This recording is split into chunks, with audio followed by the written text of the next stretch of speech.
welcome to this week's Out of Nowhere radio show with myself, Chris Evers, and this week we're doing something a little bit different. I'm going to be talking to my co-host, a young man, and I have to say he's a young man because he's a few years younger than me, a young man by the name of Paul Sinclair, noted author of the Truth Proof series of books. So, hello Paul, how are you?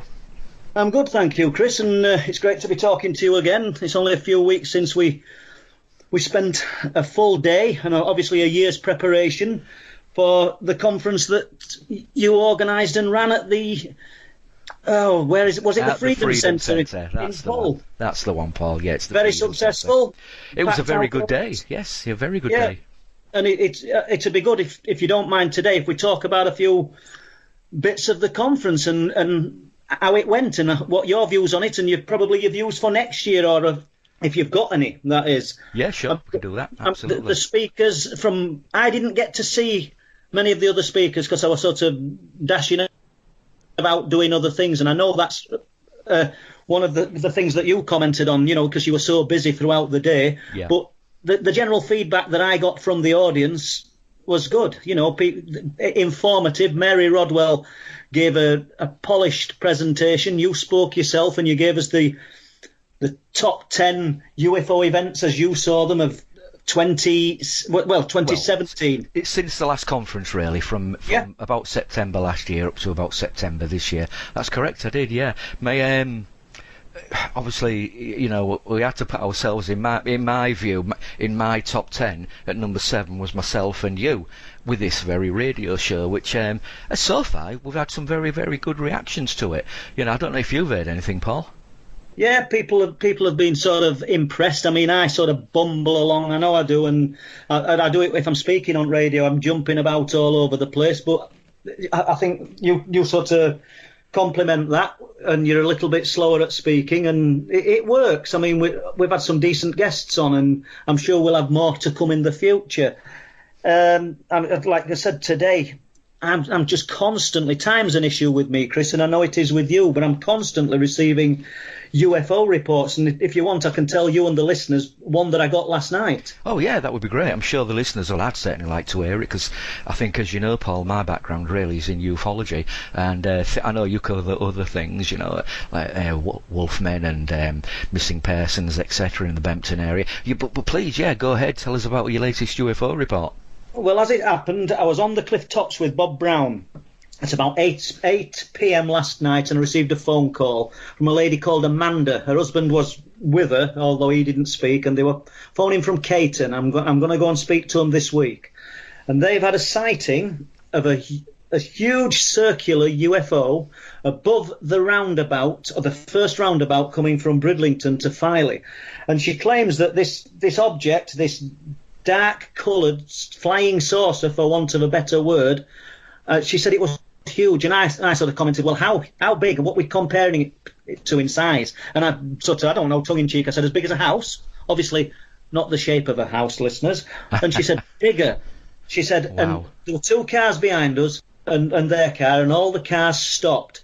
She actually believes that they might have had some moment, we will not call it missing time, because I've not spoke to them enough at this moment in time, shall we say. She says because she tried to put a window down and nothing worked. She said, and everything went quiet, everything went still, which, as you and the listeners know, is sort of synonymous with these otherworldly occurrences, be it UFO related or anything really. I mean, we seem to be immersed in this exotic nature that envelops us when we're within one of these altered states. I think we must be entering some kind of, I don't know, altered state of reality. Maybe they change the reality. Maybe that's how they appear, these things. Yeah, I mean, this lady rang me, Chris, and so out of the blue, and I must have spoke to her for 20-25 minutes, just stood on the cliff tops there, and absolutely riveted this, and absolutely focused in what she'd seen. No misidentification, no satellite going over the sky. This was low. This was a huge saucer-shaped object over the roundabout at Filey, Absolutely amazing. Of course, I think what you're actually referring to, this other state, as I think you called it, Paul, is really what Jenny Randall's described as the Oz factor, where you become, other things seem to disappear, like noises you don't hear birds singing, and you don't hear other things going on around you, and I think because you are concentrating so much on what is going on directly in front of your eyes, but to see something as large as a house or bigger than a house, I think he said, and obviously she's got other witnesses behind her as well, so would it be possible to make any kind of contact with those people as well? I don't know. They've got a week off and they want to meet me. This lady's an hairdresser. That's all I'll say. And they've got a week off and they want to meet me this week. And I'm jumping at the chance of meeting them, because it's an excellent report from someone that sounds very credible. Obviously we've only had this phone conversation, and once again we're taking people at their word. But I'm not sure, Chris.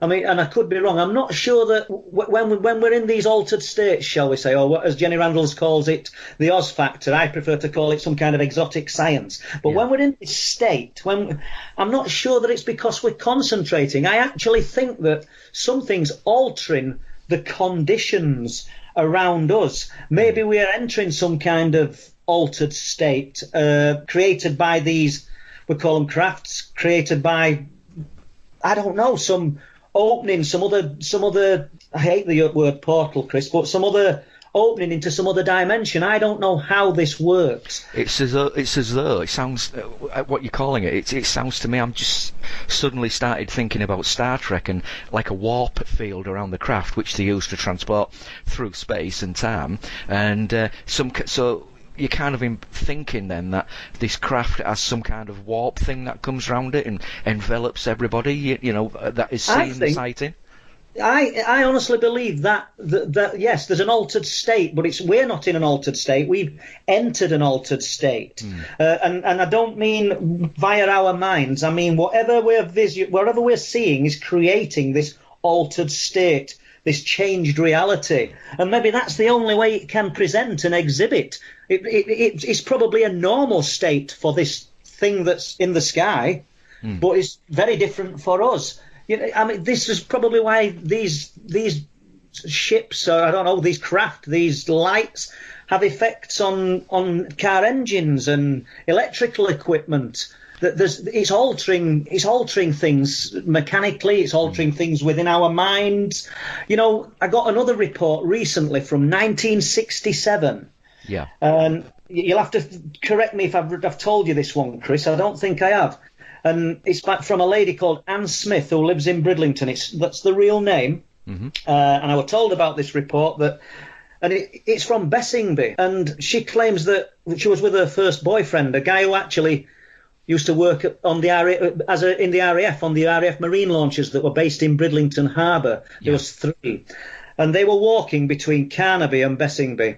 And suddenly they realised that everything had gone cold, absolutely freezing cold, and it was a warm day. And they're on this dirt track, and she's with this guy, and they both noticed it instantly. Everything's gone quiet. They can no longer hear birds singing. They just become very frightened. And I knew about the report via someone else, and I spoke to her a few weeks ago. I've written it all up. But she's contacted the guy who was with her that day. This is the interesting bit for me. Not all these years later, they've both lived in Bridlington all their lives, but she's contacted him and said, look, this chap wants to write about this, and is there anything you can remember, or do you mind telling us a bit more if you do? And he says, well, yeah, can you remember the huge white owl? And she said, owl? He said, circling around our heads all the time we were in this, we'll call it the altered state, this cold zone. Mm-hmm. There was a huge white owl flying around in circles around our heads. She said, I'd forgot until he told me. Now, what mechanisms, Chris, are at work that can create this in a person's mind? We've got something that's absolutely bang to rights, life-changing if you want, absolutely different. Yet a key ingredient of the sighting she had forgotten about until this guy, bearing in mind it was 1967, reminded her a few weeks ago. And she said, I'd forgotten all about the owl. She said, when he told me, she said, it just come flooding back. She said, yeah. She said, I'd forgot about the fear. And, interesting, isn't it? It's very interesting because, I mean, there are many occurrences of UFO events where owls are actually seen. But talking about not seeing things, I know you know about my experience, Paul, back in the mid-1990s when I went down to Brough, British Aerospace Factory on the north bank of the River Humber, and I saw a white orb, an ILF maybe, Paul, a white orb come down across the other side of the riverbank, come halfway across the river, or about a third to halfway across the river, should I say, and I was sat and watched it, and I had two other people with me. I sat and watched it, and it come down the riverbank onto the River Humber, and then turned, in my eyes, to the right, and started travelling up the river towards Goole, which is something like maybe 15-20 miles up the river. Anyway, it blinked out, and I turned around to the people who were with me, said, "Oh, it's gone," and they both said to me, "No, it hasn't, it's going under the Humber Bridge," which was to the left. Mm. So, isn't it funny how she couldn't remember the owl, and I didn't see that orb split into two. I just concentrated on the one thing going to the right, but the other two who were with me saw this one thing come and go to the left. And I'm just thinking, I never actually asked them if they saw it go to the right. Interesting. Are you still in contact with these people, Chris? No, I haven't actually spoken to them for about 15 years, to be quite honest. It's a long time ago. It makes you wonder. It really makes you wonder what is actually at work, and this is sort of one of the drawbacks of multiple witness sightings. Sometimes, as it's sort of a skeptic's dream scenario, because they report seeing slightly different things, and then they become known as it's an unreliable sighting. When in actual fact, it's probably not. There's probably different visuals at work for each person. And I don't mean that this thing's working on a one-to-one, although I've no idea it could be. But your instance, you didn't see that. This lady had forgot about the owl. They didn't actually see a UFO. Yeah. They just entered this strange state. I think, and the cold was an interesting one. I think I told you a guy at Wilsthorpe whose combine hit the crop circle. Did I tell you about that? Yeah. I think you did, but I'm sure our listeners would like to hear about it, Paul. Yeah, well, this was 2009 when I was researching the Wilsthorpe, what we've called the Wilsthorpe incident. There was a farm at Wilsthorpe, Bridge Farm they call it. So there you go. I mean, I'm not frightened of naming things and just making stories up. And this guy, we were talking about the lights that he'd seen around the area during 2009, and he said he'd seen a crop circle. He'd got a crop circle in one of his fields. Yeah. And to me, this is an interesting sighting because it involves an animal. He said he was in a combine harvester that had no air conditioning. He said it was a bloody horrible thing, red hot in the summer. He said, and he's going towards this crop circle, and he'd got a liver-coloured spaniel dog in we'll call it the footwell. I'm not familiar with combine harvesters, people, so it's at the side of him anyway. So he said, this crop circle, he said, as soon as the combine head hit the circle, the dog sat bolt upright in the combine and began to howl all the way through until they'd passed it, and then it settled down again. He says it took 3 sweeps or whatever it is of the field to remove the crop circle or erase it. Yeah. And each time the dog did the same thing. And one more interesting thing that he commented on, it became freezing cold inside the combine when he hit the crop circle and was within it. Wow. Now, I mean, obviously we'll have been in an elevated position, and I don't know whether that, because I'm crop circle people, anybody listening here, because I'm not that familiar with them, do you feel, is the fluctuations in temperature within crop circles? If people are going to say no, there isn't, then perhaps it might be worth getting in an elevated position to see if there's some kind of residue left from whatever's been present when these circles have been made. And I'm not saying it's a UFO related thing. I don't know what's making them. But obviously this guy's going to have been 8 to 10 foot off the ground, and he experienced extreme cold passing through the crop circle. Yeah. Just an interesting one, Chris. It is very interesting. I do know that I think it's Cornwall as I think it's called the Moorman, MAWMAN, which I think is related to owls and sightings of owls and UFO accounts as well. And I mean, of course, these are a part of the the abduction scene area as well, Paul. That's correct, Chris. And I think it was Whitley Strieber when he wrote Communion. And obviously Whitley's sort of famous for these alien visitations that are the beings that the visitors, as Whitley called them, that visited him in his cabin with his family and some friends. I first believe, I think it was 1984, 85. I'm not certain, to be honest. But however, what my point is, he said that he would look out of the window and there'd be a large white owl looking at him in his yard. Once again, sort of synonymous, the owl and the UFO related. I've got a little story myself of my own about an owl. Okay. And I don't want to take all your time up, Chris. Have you got anything that you want to add? No, I'm absolutely fine, mate. We've got plenty of time to talk, so let's just enjoy what we don't do too often, an actual natter together.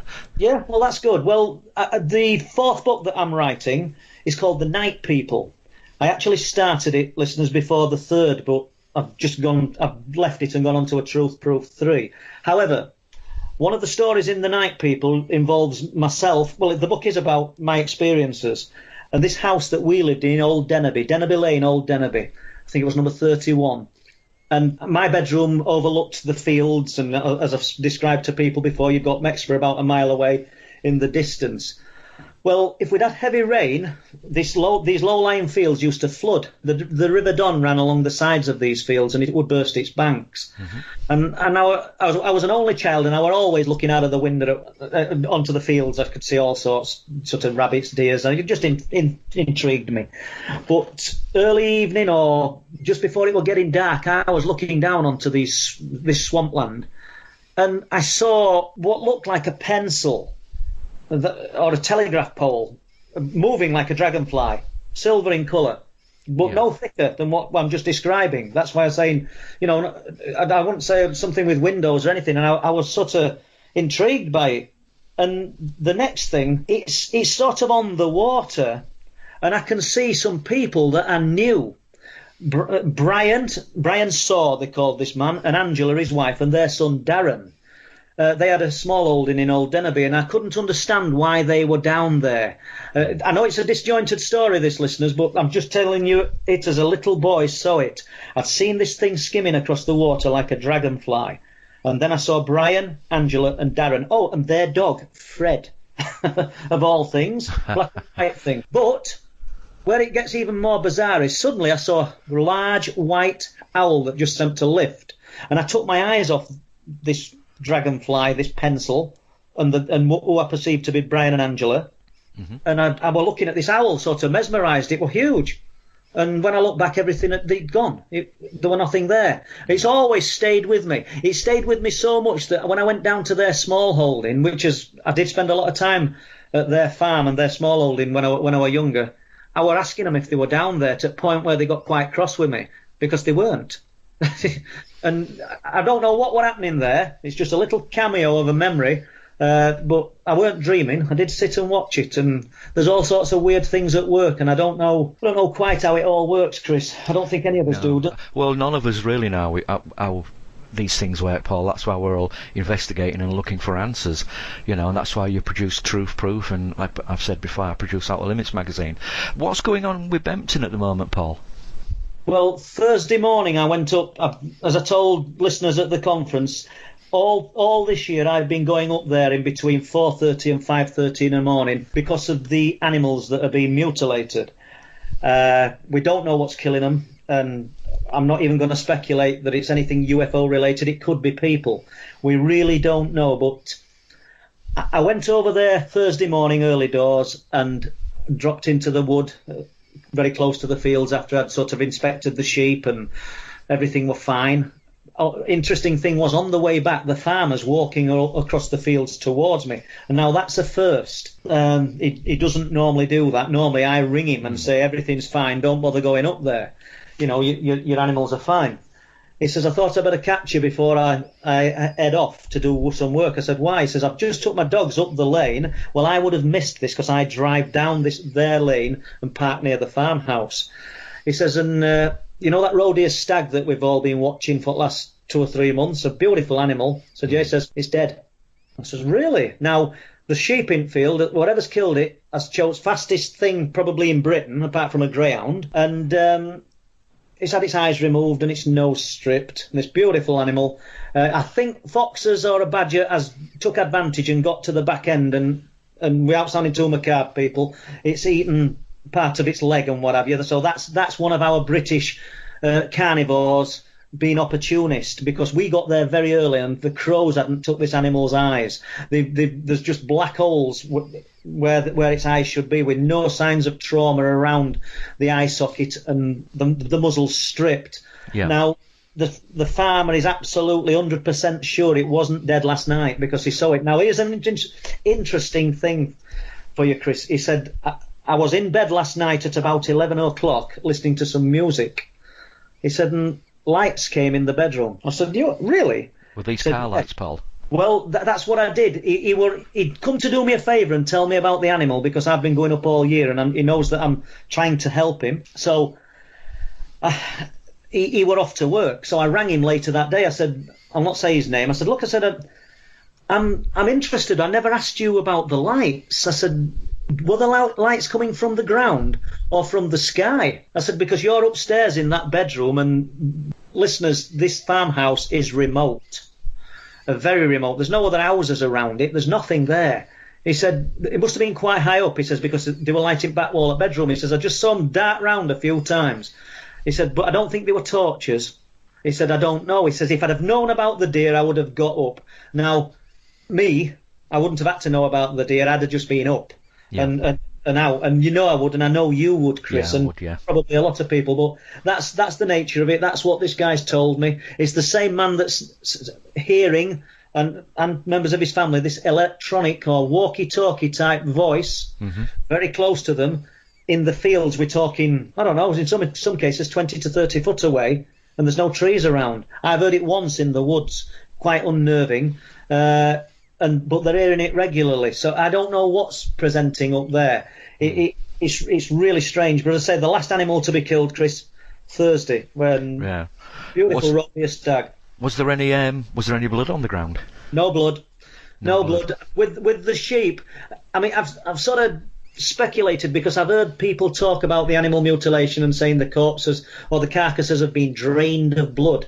I wonder if these people are veterinary trained and they really know this, or was the animal actually dead? Is something incapacitating these animals before the deed is done? Sorry, Paul, I was just going to say there, if people were doing this and people, doing it in one area all the time, then surely, anybody who thinks logically would think to themselves, well, I'm not going to do it there again because I've been there, they're going to be looking out for me, etc. I'll go do it over here. Do you know what I mean? So it's clearly something that I don't think is human that is doing this. Well, I would agree. I would agree. I mean, all we can do is speculate, but bearing in mind, when we did the talk at the conference, I described and showed images of the type of mutilations that were taking place, where these 80-kilo ewes, whatever's doing it, is not usually picking on the lambs. It's taking fully grown adults and literally taking them out in one go. And the only thing it seems interested in is stripping their faces and removing their ears, and in some cases eyes. I mean, what predator, Chris, strips the face of its victim and doesn't take the meat, doesn't take advantage? Then I later found out, which I managed to obtain some images of, the harbour porpoise, the small dolphin or whale, marine mammals, about 4 foot long. Throughout 2017, they were being found high above the waterline with massive trauma to the underside of their jaws. And no other visible signs of any injuries. All around the same area. So we've got roe deer, sheep, badgers. I've found badgers. They're quite bizarre to look at when they've been affected like this. And the arbor porpoise. So as we said at the conference, is this phenomena, and that's what we'll call it if you want, this phenomena, is it land-based, marine-based and airborne? And bearing in mind, the military were up there in 2017 in close proximity to where this was happening. Now, I need to stress it could have just been a perfectly normal military exercise, but it's quite a coincidence, I think, Chris, you know? Yeah. What kind of military exercise, though, Paul? You know, I mean, if it was a human doing this, and you kill a deer, then obviously you're going to take that deer away with you, strip it, and take the meat from it. I mean, deer, you know, that kind of meat is expensive to buy, and I know people, you know, they do actually, they do eat it. But if you're going to kill an animal as a human, then you're going to use that animal for, well, for whatever purpose. You're not just going to, you know, take the eyeballs out and strip the muzzle of, you know, and just leave it and dump it. You're going to actually eat it. I'd agree entirely. You know, I mean, that's the reason I'm on the same page as you here, where I don't actually believe it's human that's doing this, unless it's some kind of satanic element to it. But then we must ask ourselves, and let's forget about a roe deer. Have you ever tried to catch a sheep? I've been going up there now, like I've just repeated myself here, most mornings throughout this year. And as the farmer says, they treat me as one of the flock now, these sheep. They know me and they feel safe around me. Yeah. Well, I know for a fact that I couldn't catch one if I wanted to try and run after one. That's why they use a dog. Yeah. And the dogs don't catch them straight away, even dogs that are after killing them and running them down, you know. Yeah. So, but out of everything that was in that field, and we're talking 300 sheep, this unknown something chose a roe deer stag to kill. The fastest thing probably in the UK, as I've said, barring a greyhound. Yeah, absolutely. You know, it doesn't bear thinking about. And the military element of it, I don't know what they were there for. It was we observed them the same day, on the 25th of July, I think it was, that we actually got images, people, of lights under the sea off Bempton. Yeah. All around this same area, triangular formation of lights, which anybody listening who thinks, oh, yeah, we never saw photographs. Well, I did show them at the conference, Chris. I don't know whether you got to see them.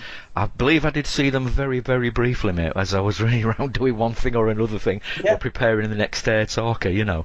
But it's this Bempton area, Paul. How long have things been going on there now, since you actually got involved in Bempton itself? Good point, and I'm glad you brought it up, because I've heard other people say in the past, not about me, oh, this guy's moved area and suddenly we've got loads of UFO reports in this area now. Mm-hmm. Well, the things that have been happening in Bempton go back as far as people's living memory. And they really do. I mean, I've a retired lighthouse keeper that gave me an envelope with about, well, I don't know, God knows how many of his own reports of UFOs whilst he was working at Flamborough Lighthouse. Reports that he daren't show to the authorities because of the nature of the job that he was in. And they're absolutely brilliant. And he said when he came to Flamborough in 1963, I'm jumping here between 63 and 60. He came in 63, but I'm not sure if it weren't 67 that he tells me at the back of the RAF base, not on the land of the RAF base, but at the back of the RAF base, which is the middle of blooming nowhere at RAF Bempton, a flying saucer landed. Now, I'm desperately trying to... I've got the name of the farmer at that time, and he's still alive, and he knows about it, and it was him that saw it. And I'm desperately trying to get... a conversation going with this guy. I've put word out with people that know him, and the lighthouse keeper's adamant that it did happen. And I'll tell you, it's 67. It's the same time that the craters were appearing all over the UK. Yeah. That's why I'm jumping between 67 and 63, because we're sort of talking off the cuff here, Chris, and I don't have any paperwork in front of me. But just for listeners who weren't aware of this, I think it was in 1967, but if you research and you find I'm wrong, check 63. Craters appeared all over the UK in this year. Mm-hmm. And the army and Patrick Moore, the astronomer, who's now deceased, went to visit most of these craters. Patrick Moore went to dispel the myth of little green men, and the army went, God knows why. They were visiting farms in Flamborough, farms in Scotland, all over the country. This is before the internet. This is before the mass media and the multimedia communication. No one knew this were happening in different parts of the country, and these craters were being found. Yet somehow the MOD knew, because they were visiting these craters with Geiger counters. Yeah. Flamborough one, I know I'm jumping here, Chris, but the Flamborough... No, it's fine. Go ahead, Paul. You're okay. It was found on Hood's farm, Colin Hood. And amazingly, there was a phone number with the report that I found in an archive. And I rang the phone number, and it was same number. Unbelievable. Unbelievable, is that? And I spoke to Colin, I went and visited him and his family, and he went to cut hay in the morning on the cliff tops at Flamborough. And when he came back, this crater had appeared. He told his dad. I think they contacted the Bridlington Free Press, and suddenly the army were there with bomb disposal experts. The explanation they'd given, bearing in mind this is chalk, all the top of these cliffs are chalk, was that lightning, and it weren't lightning, had hit a gas deposit on the cliff tops and created the crater. That sounds very suspicious to me. I mean, also taking into account, Paul, that back in those days, in 63 or 67, you weren't even living in the area, and you'd only be about, 4 years old in 67, something like that? Oh, that's correct. And then, Chris, 5 days later, and this is what's amazing, this is why people don't connect these things, because obviously if you're not interested in the subject of UFOs and just general paranormal related incidents, you're not going to do. 5 days later, the same paper, the Bridlington Free Press, reported that Coast Guards at Flamborough, 300 yards away from the Hood crater, because that's what it's been called, the Hood crater, 300 yards away, and not by me, by the way, people. That's what it's been called. It's been widely reported for a lot of years. There's one at Dufton Fell as well, and there's one at Lanarkshire. They were all over the UK. 300 yards away, Coast Guard at Flamborough had a 5.5 hour sighting of an object above the Coast Guard Centre station. They've had binoculars on it. The Bridlington Free Press reporter came to view it. 5.5 hour sighting of a bullet-shaped object. Totally amazing, absolutely amazing. A bullet-shaped object, Chris, that changed into a triangular-shaped object with a white line running down the centre. It also was seen over Filey. Well, I should imagine Filey, as the crow flies, is 6 miles away, and from the Coast Guard station, you're elevated, you can actually see Filey. So they were probably both looking at the same thing. Yeah. Well, they will have been. And what's interesting about this, it predates the Warminster thing, because the Filey, I think it's the Filey Mercury, printed in their paper, the Filey thing in the sky, and they called it the Filey thing. Yeah, so the term "the thing" was obviously used first there. It was first used in East Yorkshire, not Warminster, and that's fact. That's absolutely amazing.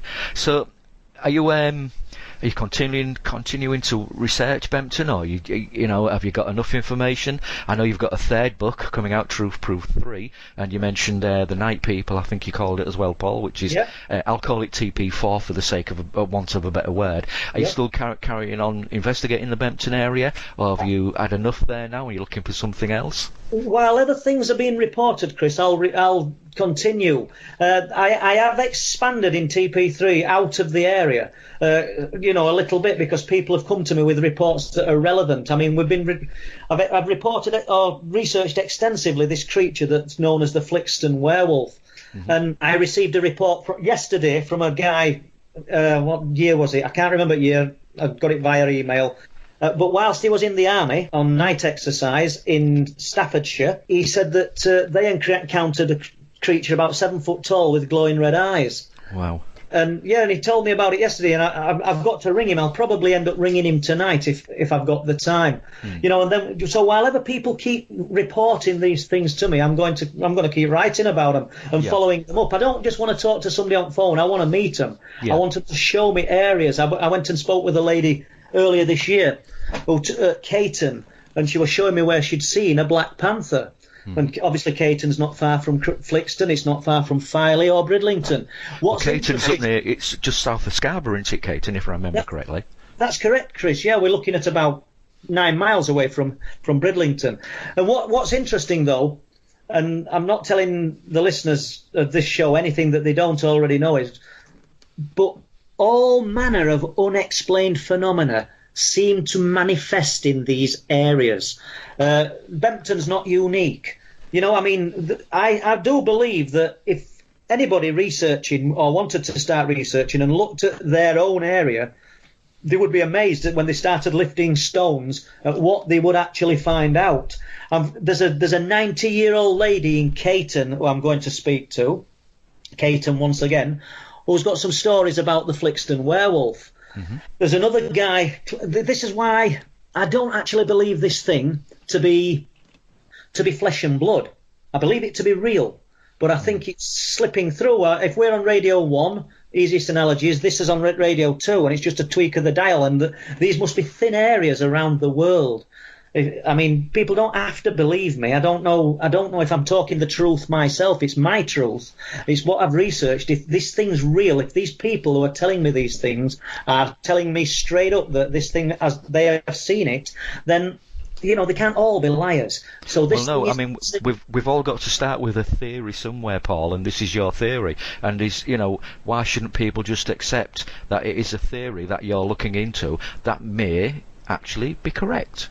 Well, the thing is, Chris, I know we're jumping from UFOs to the cryptids, but I don't actually think we've got the landmass. And I've got some good friends who do, but I don't think we've got the landmass to support what would be an apex predator. Yeah. So, and I've got an interesting account briefly, and I've got to follow this up and speak to this guy, Ian, they call him, lives at Folkton, that he claimed that he'd seen it, for want of a better word, a shape of a man with a wolf's head, an upright wolf running on bipedal, but he said it just vanished, it faded away. So if this guy's telling the truth, that's the point in question. That the lady who saw it on the roundabout at Spittal Corner in 2015, or claimed she'd seen it when she was coming home from York with her husband and 2 children at about 11 p.m. at night. She said that it was crouched down on the roundabout. It's a big roundabout with mature trees in it at what's called Spittal Corner at Flixton and Staxton. Yeah. Said, I told my husband to stop the car. We turned around because they'd literally took the road off. She says, my jaw dropped when I saw it. Thought it was a small horse. She says, we turned around, went round the roundabout. It wasn't there. It had gone. This thing had gone. She's took loads and loads of flack off her husband and her father-in-law. Obviously, it's mistaken identity, and she's seen a deer. Obviously, because that's the only thing that it could have been of that size. But she's adamant that this was a dog. This was a huge dog. And this, once again, we're in Flixton, Chris. I know we're staying with the Flixton werewolf, but Spittal Corner just happens to be at the side of the Spittal Inn. Now, the Spittal Inn is built on the ruins of a refuge that was built in 970 to protect travellers from an infestation of savage beasts. And what we're talking about, in effect, is the stories of the Flixton werewolf, which have been around all that time. Were there any... Sorry to interrupt, Paul. Was there any bears in the country in the 970s, or any wolves or anything like that? Yeah. You see, that's an interesting point that we can't lose track of. I make a point of saying to listeners, or to who I'm talking to, that Flixton was once called Wolfland. Yeah. However, it was probably one of the last places in the British Isles that had wolves. Mm-hmm. So that could be one of the reasons. It's not forced to be because of what the association with the Flixton werewolf. It could have been because of that. But then we've got an interesting name 2 miles away in Hunmanby, or Hunmanby. Mm-hmm. And if you look into it, do a bit of digging, you'll find that it's called Hunmanby because it's called Farmstead of the Hound Man. Yeah. So there's too many little coincidences, and then you've got all these stories of this, essentially an upright dog, a man, a dog the shape of a man. The old guy now, who claims in 1948 that he saw this thing with a friend when he was up at the burial mounds known as Sharp Howe on top of Staxton Wold, 500 foot above sea level. He says they were crouched above a tree, at the side of a tree. And they just stopped in their tracks and viewed this thing crouched down. He said it just looked at them, lifted its head and looked at them, and they turned and ran. Now, it didn't pursue them. If either the old guy's lying and just telling a nice story, or he's telling the truth, and we're dealing with something that isn't really a predator in the sense that we know. Could it even see them, I wonder? That's quite interesting, yeah, absolutely. If it's coming from another dimension... Are we just getting a glimpse into another dimension? Exactly. But what is quite interesting as well, Paul, is that we know today that there are no packs of wolves, well, certainly not in the North Yorkshire area anyway. There may be some in Europe, roaming the forests of Europe, etc. And, there are no wolves there today. So what is this wolf-type figure that they're seeing? And don't forget, Chris, in most instances, it's on 2 legs, it's bipedal, it's been seen, what we've got at Flixton and Folkton, and at the other side of what's called the Cars, and we're just tell you briefly, the cars, it's an ancient lake, dried up lake bed, and it was known as Lake Flixton 11,000 years ago I think it was Paleolithic times. Early man, there's evidence that early man settled there, and these hunter-gatherers actually lived there for a long time. Archaeologists have found evidence of horse butchery, animal sacrifice, human sacrifice. They've found all sorts on the Flixton Star Car, it's known as. Yeah. It's one of the most important archaeological places in the world. Interestingly, I'm just rambling a little bit here, they found some deer skull caps that were shaped, and they've got eyelets in them and straps, and they think that these people were shaman.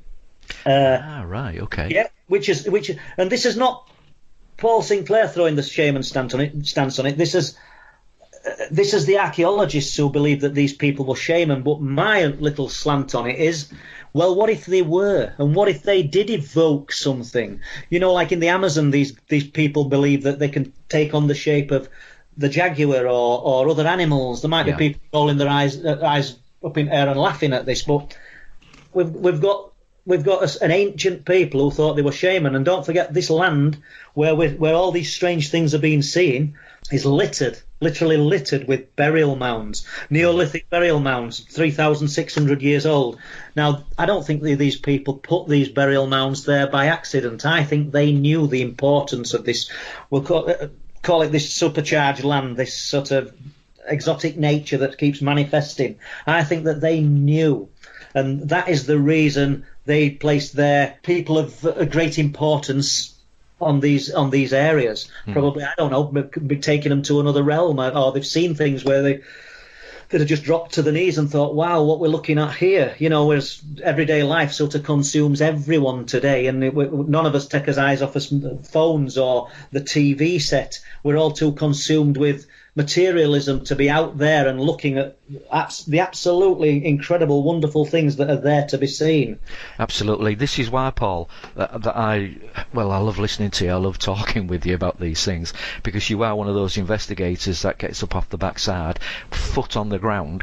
I'm looking at and investigating and talking to, and as you said a moment ago, you know, you want to be there. You want to look in the faces when people are telling you things, you know, and that is why you have the respect that you do from many, many people, and which is why, of course, at the conference this year you got the OLM award. Wonderful, and absolute massive thank you, and it's a good opportunity. I said thank you on the day, but it's a nice opportunity to say it and appreciate it. I've got it in the room below the TV, I'm quite proud of that, because I've never had anything like that, and it were a nice gesture, that, Chris. So thank you from myself and to the OLM organisation. You're very welcome, Paul. It's very well deserved. So, just going back to the conference again slightly, not that I want to change subject at all, because we're still talking about the unusual and the unexplained and so on. Did you get a chance to listen to Colonel Holt? I did, and I've commented to lots of people that I thought Colonel Holt's talk was the best of the day. I really do. I thought this guy, absolutely sharp and on point. No rambling, no stuttering. He'd got his presentation set out. He went from slide to slide. He looked smart. He's focused. The guy knows his stuff. I was sold on Colonel Holt's talk, and I don't care who doesn't believe it or does believe it. I thought the guy was absolutely wonderful. I did manage to catch glimpses of it, to be quite honest with you. As you know, as I mentioned earlier, I was running around doing this, that and the other, so I'm going to have to go to a conference, I think, at some point and try and catch the Colonel speaking, and I'll actually sit and listen to him. But what was the actual highlight for you then, what he mentioned? I don't really know, Chris. I think it was all of it. I did sit and listen to every bit of his talk. I mean, he talked about the controversy that's been going on, but he didn't get malicious. He didn't get nasty about it. He just put his views across, and I would have thought there's nobody better placed to put the views across than Colonel Holt. Yeah. He was the guy that was out there in that forest. I mean, I'm not a Rendlesham Forest expert by any means, and there'll be people wanting to jump all over me for even talking about it, but as far as I see it, he's the guy that wrote that memo. He's the guy that took his staff out into that forest. And I know there were other people out there as well. So I don't see anybody better placed than him to tell about the events of that day. I mean, obviously there were people who had their own experiences, and and they're going to be telling their story. Full stop. That's cool. But one thing that's irrefutable, one thing that we can't deny, is that Colonel Holt was there. Absolutely. And we got to hear his account, and what he saw and what he experienced, and I don't think it's changed that much over the years. I tell you what interests me one little bit with these people, and there's no disrespect to Colonel Holt or anybody that were there, but it's not changed them, has it? I mean, I had a UFO experience, and it's driven me to look for UFOs. It's driven me to search for the unexplained and search for answers. Yet here we are, with an alleged encounter in a forest. I believe it took place, so I shouldn't have said alleged, people, but they don't seem that fazed by it. I mean, some of them say, I'm not interested in the UFO community, and that sort of annoys me, because I think, well, you're milking it a little bit, and you're here, and you're on it. Yeah. What if you're not interested in UFO community, and we're all nutters and away with fairies, why are you here? Why are you devoting so much time to it? Get out of it and do something else. Absolutely. But, it's crazy, But Absolutely. Because for me, what I saw and what I've experienced is it's driven me to the place I'm at now. And these guys have had an incredible experience, but it doesn't. The experience itself has driven them, but they don't seem to have moved from Rendlesham Forest. Yeah. Do you know what I mean? Yeah, absolutely. I completely understand. What amazed me about Colonel Holt was the fact he's found. Well, I only thought it was one new witness. He's actually found two new witnesses to the events. I can't remember if you mentioned the person by name, but his daughter found somebody working in a store or something very close to where she lived. She was ex-military, and she'd gone in to buy some items. I think it was pharmaceutical items. I'm not 100% certain. And she said, "Do you do a discount for military?" And the gentleman who was serving her said, "Oh yeah." He said, "I was in the military." So they explained. And it turned out, surprise, surprise, that Colonel Holt's daughter actually spoke, and obviously told her dad, it actually spoke to somebody who was on duty at Eastgate the night of the events, that have become so well famous. He actually guarded the weapons, and he saw everybody that was going in and out of that forest and through that gate on the night. And it's quite interesting that, at the end of the day, that this gentleman has now come forward, and I can't remember how Colonel Holt found the second one. Can you remember that at all? I can't, Chris, but I don't know if I told you, but I've told John Hanson, but I found another witness. Oh, right, go ahead. Yeah, I've not got tons on him. I've been and spoken to him. I went once and he weren't in. I sat there for about an hour with Bob Brown, and then I went the next day and I caught up with him. I'm a bit reluctant to speak, but I've got quite a bit of information out of him. It was on the British base about 40 miles away. Ah, right. So when we say a witness, he didn't go in the forest, but he was a radar operator, as was his wife. I was just going to ask that, because 40 miles away, that sounded, it must have something to do with radar. Now, people, I could tell you at base, but I haven't got it in front of me. So it's not me being evasive here. I haven't got it in front of me. But it was about 40 miles away. And he said it was common knowledge. They all knew about the UFOs in the forest. Mm-hmm. They tracked them on radar. He said a blue American patrol car came. I'm going to say the next day, but I don't know. It would have been 2 days later. But it took the tapes. The people who got out of the patrol car were not dressed in military uniform. They were dressed in suits. And they'd more authority than anybody in military, from what this guy was telling me. And they sort of interrogated the radar operators. They took the radar tapes. They never saw them again. And what's interesting, and I talked to Peter Robbins. I knew about this guy probably 2 years ago, and I did talk to Peter Robbins about him because I wanted to know the sort of validity of what he told me next, because he said our radar tower burnt down shortly after.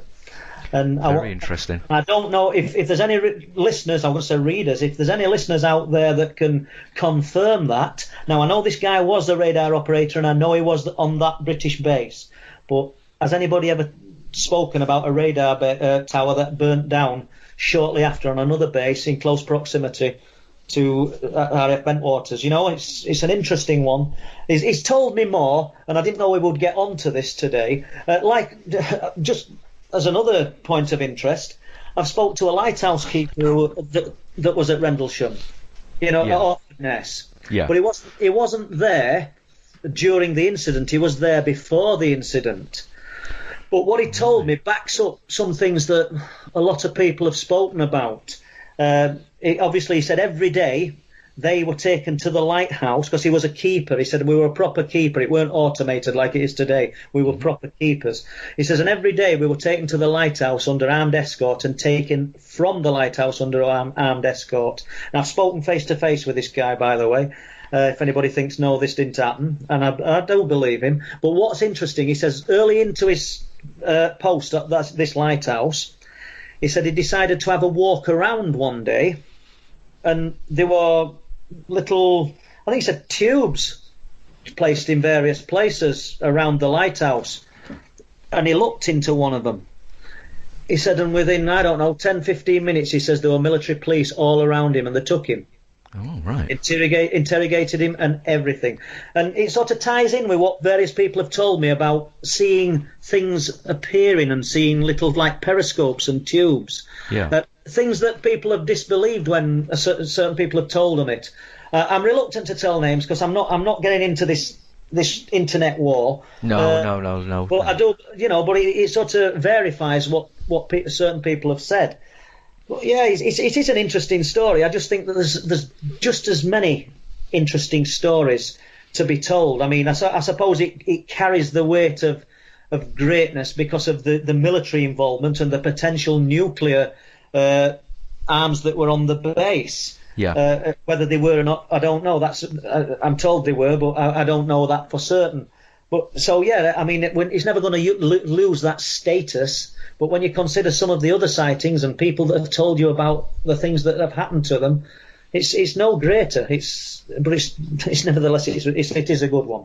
It is, absolutely, yeah. So that was Colonel Hall, and you mentioned Mary a little while ago as well, Mary Rodwell, who presented a 2-hour presentation, which was actually interrupted round about the middle of it, because we had a paper come in we did a presentation to Colonel Hall. I did it on behalf of John Hanson and the Haunted Skies organisation, and I passed that over to Colonel Hall, and the fact Mary was interrupted halfway through her talk wasn't actually scheduled to work like that. The paper was an hour early, and as he was being paid, I think John didn't want to pay him any more than he actually did, to be quite honest. But yeah. Mary's talk was fascinating. As you know, she's absolutely brilliant at what she does. It were very well presented, polished performance, and I think after that conference she went on to speak at a few more places, didn't she, Chris? She did, yeah. I think she was in Birmingham. So that's why she's so well presented, and what a nice lady to actually speak to. I mean, regardless of your belief system, I mean, she's onto something clearly. But I don't agree with everything that she said, but I wouldn't expect that Mary would agree with everything I said, and that's the good thing about half-decent people within the subject. We can agree to disagree and nobody falls out. Well, again, we're examining theories, aren't we, Paul? Yeah, we are, yeah. Well, that was one... I don't want to sound rude towards Mary Rodwell because I thought her talk was brilliant, but that's one... At times she was talking as though she knew. This is how it is. This they come from here, and this is what they are doing. Now, Mary might know, so that's why I say it with utmost respect. But me personally, I don't have the foggiest why I saw these beings when I was younger, or why people are seeing UFOs and what the agenda is of the UFO. Are the same occupants of these UFOs good to some people and bad to others, or are they different?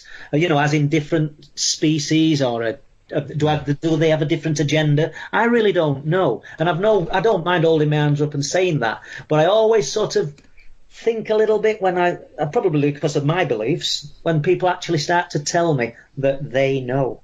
It's not, don't make me jealous. I'd like to know how they know. Do you see? Exactly. I want to see proof of how they know, not some mystical, magical cloud that we can't touch and see into, because I simply don't know, and I just tell it as it's told to me, and relay my life stories and my accounts as they appear to me. Once I've got an answer, people, I'll be telling you I know. but so far you've not got one off me, and I don't think I've got one off you, Chris, have we? No, not at all. I'm still investigating, Paul. I'm still looking, but I'm as you know yourself, I'm not much of an investigator these days. I do have a few little events, as we've discussed before, with the Sprottley case, which I think we've agreed to disagree on one or two little things involved with that. How it is.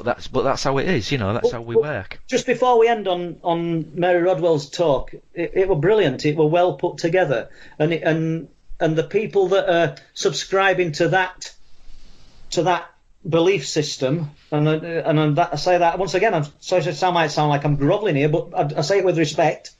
It's absolutely on point and brilliant, and I thought it were a really good talk, and it were well received. And I think the following day, on the Sunday, which I didn't attend, from what I've been told, it was a fabulous workshop that people attended, and they really enjoyed themselves. Yeah, we had. I was along really as the co-host of that. We had about 34 to 36 people there altogether. The idea was to get them to talk amongst each other and bring their own points across. But out of that, I've now established a little Facebook page called Concern, which is Contactees Close Encounter Resource Network, where I'm hoping to share information as it becomes available. So if any of our listeners are out there and they're listening and they're on Facebook, then please, look for Concern, especially if you're interested in the close encounter aspect of the phenomena that we're dealing with. That's brilliant. I didn't know about that, Chris. And there you go. Surprise. Yeah, I mean, perhaps you could tell us a little bit more about the Sunday circle of people that was sharing their views. Did anybody get emotional? Did you think it was really beneficial? From what I've been told, it was to the people who went. Yeah, it was very, very, very beneficial to those that attended. The main thing for me that came out of it was the fact that they're not alone. They're not just themselves sat in a small dark room somewhere going through whatever it is they're experiencing. There are other people who have had close encounters with our visitors, and the whole object of it for me was to get them to make contact with each other. But what did come out of it for me is I got a telephone call, and I went to interview a lady.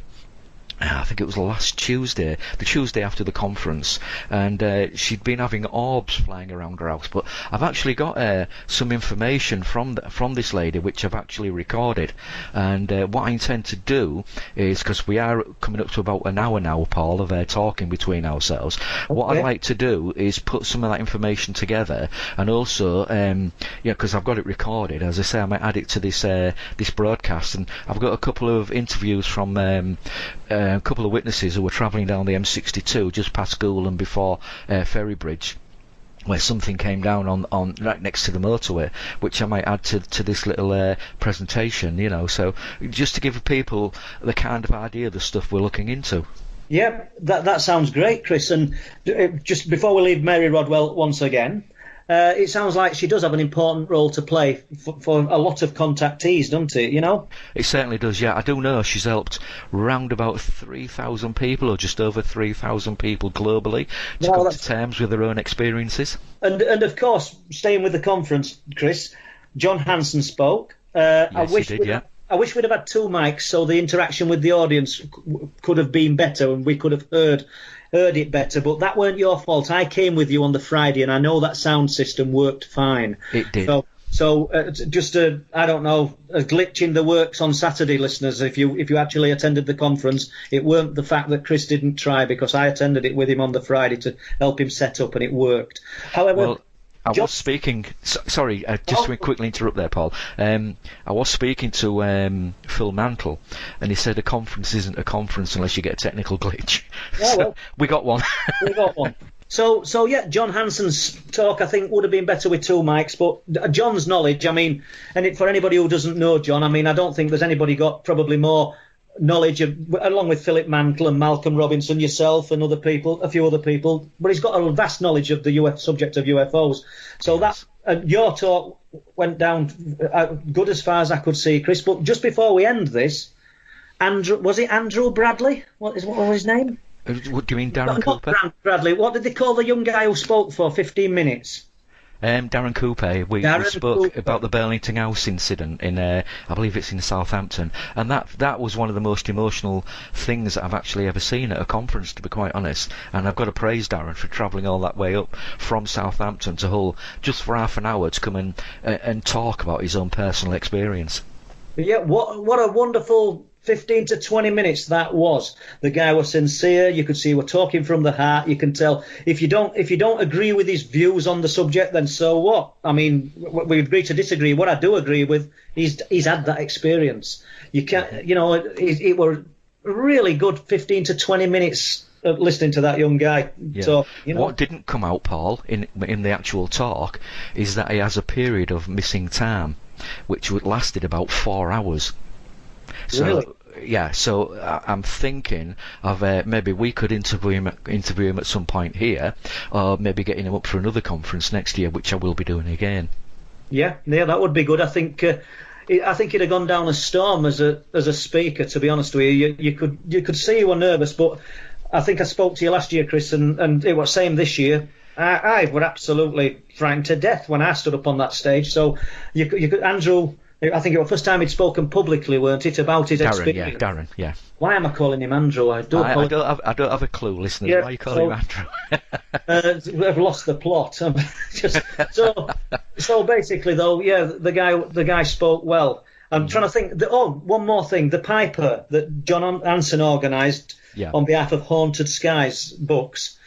When he turned up and walked down, I was filming this. I want to get to the filming bit in a moment. I don't know what time we've got, Chris. No, we're fine. Go ahead. What I noted, because briefly then, if anybody was at the conference and you recorded any of the conference as in dialogue, the audio, please let me or Chris know, because I filmed it with a brand new camera and I thought the mic would come in as its default mic, and everything's in silence.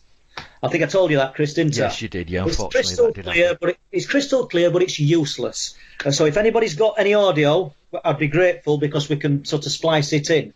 However, looking at it in silence, I watched the Piper and I watched Colonel Holt, and something you would not have picked up on had there been the Piper playing and the voices. Mm-hmm. And that guy, Colonel Holt, was focused on that Piper, and you can see how intent he is. And that once again, I don't mean that he had this wonderful experience and he's got to be right, but you could just see in his eyes that guy, the Piper was playing to Colonel Holt, and he didn't look at the audience and looking at their reaction, wondering what people were thinking. He just focused on the Piper. And I should imagine if he's got that attitude and he's been out in that forest and he's been focused, he's telling us exactly what he saw.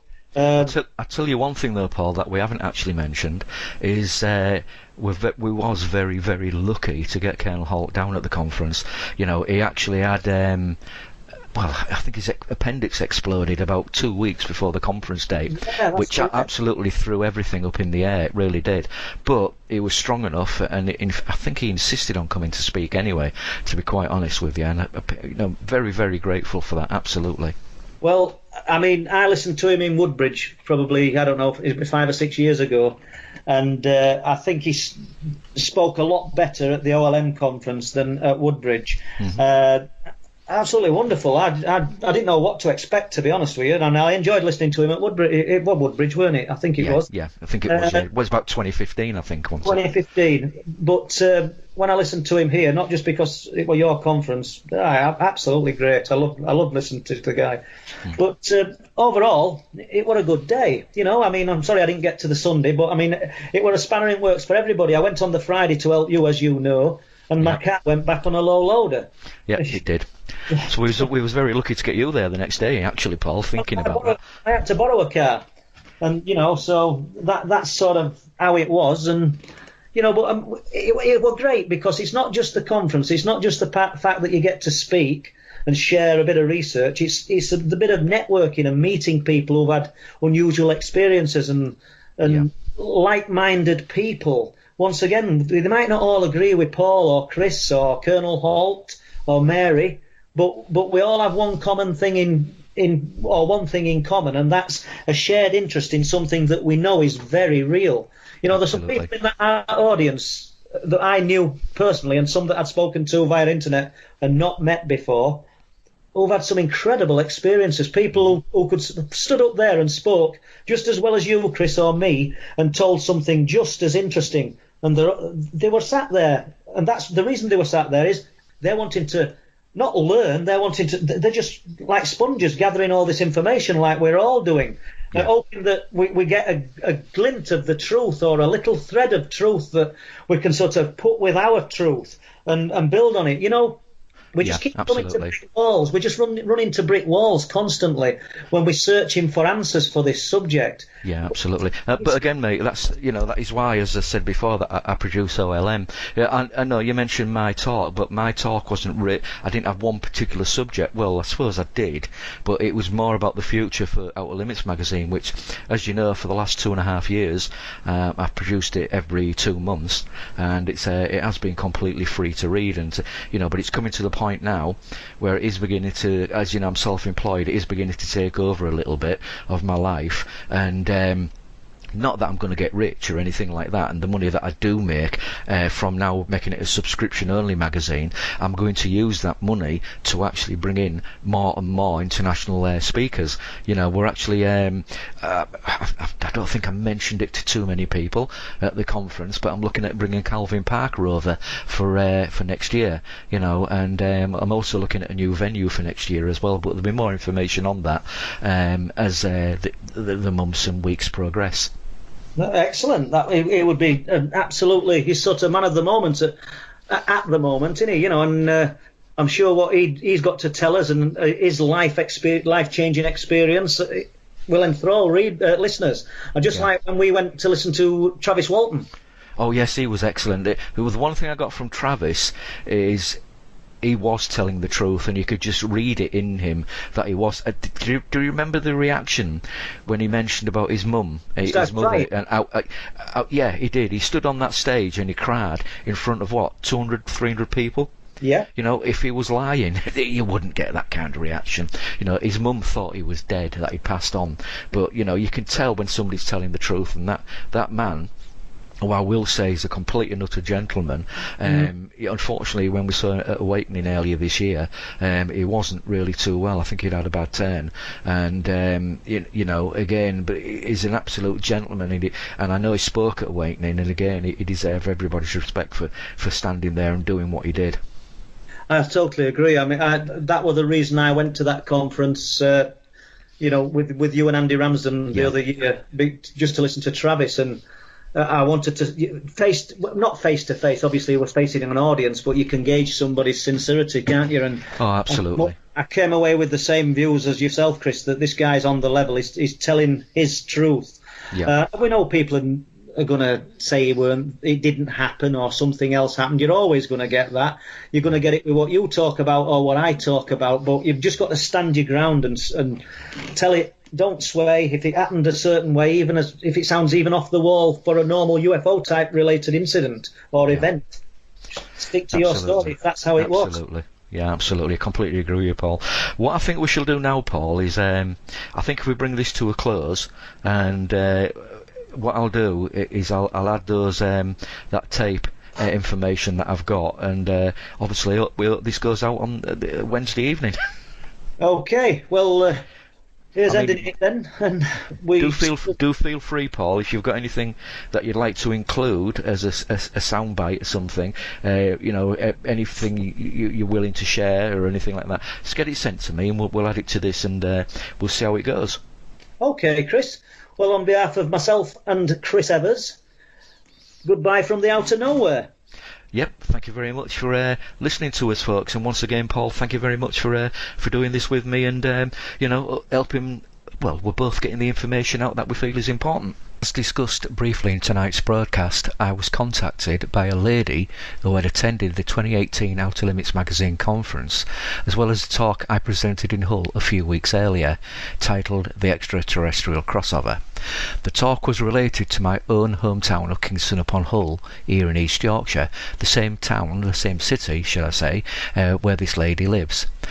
She told me about the orbs that she had captured on digital camera and the faces that are in these images. The images themselves are nothing out of the ordinary, just photographs of the normal everyday things that we do, such as getting a smart outfit on to go out for an evening event. So, intrigued, I agreed to go and interview her at her home address.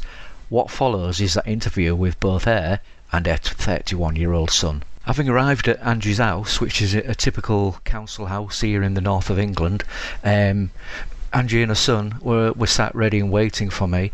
And what actually came out of this is that Angie does seem to have had a lifetime of strange experiences. What follows is an unedited version of the interview that I conducted with Angie and her son Graham. Okay, so today's date is Thursday the 6th of September 2018, and I'm sat with Angie and we're discussing some of the experiences that she has had, more or less over a lifetime really, to be quite honest. So, Angie, do you want to give us your full name and your age and everything? Yes, my name is Angela Christine Parker. My age is 51 years old. Okay, and we're in the Bransholme area of Hull. Yes. And we're sat in your living room. Yeah. And I understand, as I mentioned there, that you've had something of a lifetime of experiences with what we would now term the paranormal. I understand the first things began in your 20s. Do you want to tell us about those? Yes, when I was in my 20s, I was taking my son to Flinton Primary School, and as we was crossing the road, we'd gone back to where we started, and for some reason we don't know why that had happened. Right, so this is the incident when you was with yourself, obviously, and your best friend. Is that the one? No, that's incorrect. No. So you're taking your son Graham to school? Yes, yeah. And you both got across the road. Which road was this? The one on Preston Road. So the main road, Preston Road. Yeah. Okay. And you walked across the grass. Yeah. And you ended up back where you started from. Yeah. Was that instant, or was there anything else? Was it kind of delayed action or anything? No, we just got across the road, and for some reason we've gone back to where we'd started. I said to my son, I said, why have we come back to where we started? He said, we've already been here. Yeah. And we've just gone back to where, So my son said, I don't understand this. Right. We felt real strange. Yeah. Was it an instant thing? Was there any time involved with that? For example, did it take 30 seconds? Yeah. Did it appear to take 2 minutes, 3 minutes, 4 minutes, an hour? No, it's about 30 seconds. About 30 seconds? Yeah. Okay. Was there any unusual effects going on? Not that we noticed, no. Shimmering lights or anything like that? No, I didn't notice anything like that. Okay. So, what did you do? Did you just go straight back across the road and carry on? Yeah, we just went straight back across the road and just carried on taking him to school. Yeah. How old was Graham at the time? Oh God, he was at Flinton Primary, so he just started school. Right. So maybe 5, 6, 7 years old. Yeah, about that. Like that. Yeah. Okay. So, you said that you felt very strange after that. In what way did you feel strange? Well, unsteady on my legs. Yeah. Yeah. And I was alright that day. Yeah. But this had happened. I said to my son, I feel really, really strange. Yeah. Didn't feel right. Okay. Was there any sickness or anything like that? No, just me ears felt strange. Yeah. And it just didn't feel right. Yeah. But in what way? Did it feel strange? Well, there was hurting. Yeah. There was hurting me. What kind of pain? Was it a buzzing noise or was it just pain? A humming. A humming noise. A humming. How would you describe it? Like tinnitus or deeper or? A deeper. Deeper. Okay. So what was the next event that happened? I was talking to my best friend in the back garden, and we got talking about like music, and I said to my friend, I said, Neil, I said, look at them 3 orbs. And silver objects, and they were big, and there was Finian, and for some reason when I moved, they moved. Right. So you're in your back garden talking to your friend Neil. Yeah. And you saw what you described as 3 silver objects or orbs flying around the back garden. Now, if you can imagine holding, let's say, a coin in your hand, and you pushed your arm out to arm's length, how big would the coin be to cover the orb? Oh, the orb was bigger. Was it a 50p size? Was it a pound size? A £2 coin size? Oh, a lot bigger. A lot bigger than A lot bigger. Than a two. It was about the size of bigger than dinner plate? bit bigger than the dinner plate. Right, yeah. Okay. There was so quite large. Quite large. How far in front of you were they? We was stood about where we are now, and there was where the people where the speakers are. Okay, so we're about what, 12 foot away from them, something like that. Okay. Yeah, and there was 3 of them, and as I moved, they moved. Right. And I said to my friend, then suddenly they was there for a few minutes, Mhm. and then suddenly they shot, and then I didn't see him after that. Okay, so when they shot, what did they do? Did They went just upwards, downwards, acrosswards? Well, they went round. I was at an end house, so they went round, and then they vanished after that. Okay. Just vanished out of sight or on the corner of the house? Vanished out of sight. Right, okay, alright. So that's the second thing. So that what time of year was that when this happened?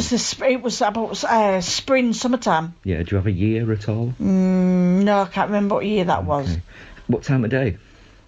It was about 10:30. So it was dark, It was night time. Okay, right, okay. I understand you was vacuuming your living room at one point. Yeah. Something really strange happened. Yeah, that was... Tell us all about that. Right, I was in here vacuuming. I was stood... This settee was along that window. Mm-hmm. These 2 chairs was here. I was stood here, switched my vacuum cleaner off. About to... Well, they got the wire to put it away. As soon as I turned it up, turned round, there was a man all in black stood there. So that's about what? About 5 or 6 feet from where we're sitting now. Yeah. Yeah. And he was stood where the door is, all in black, grey faced. And as I turned back round to do my vacuum cleaning, and I turned round to say, "What do you want?" It just vanished. Right. Okay. Just went. Did it go slowly? Did it go quickly? It just went quickly. Right. Did it have the Star Trek effect? You know, the what do you call them? The transporter effect, or did it just like click and gone? Just click and went. And gone. Okay. And I thought, where's he gone? Right. But so when you say he was all in black, yeah, but what was he wearing? I can tell you what he wore. He wore black trousers, black shoes, white shirt, black tie, black jacket, and a black trilby. Did he have any glasses on or anything? Or was just... Okay, so you actually saw his eyes as well then? No, he had no face features at all. No face features? It was all grey. Just one grey face. Right. Any mouth? No. Nose? No. Any ears? No. So just like a grey blob? Just a grey face. Right, okay. And that was really frightening. How did that make you feel then? What did you do? Frightened. Yeah? Frightened, very frightened. I was, you know, now I go, I'm frightened if there's somebody about following me with that description now. Yeah. Did he say anything at all to you? Said nothing. Absolutely nothing. Stood there. He just stood there. And as soon as I turned round to deal with my vacuum, then I thought, hold on a minute. I turned round to say, what do you want? It just vanished out of thin air. Right.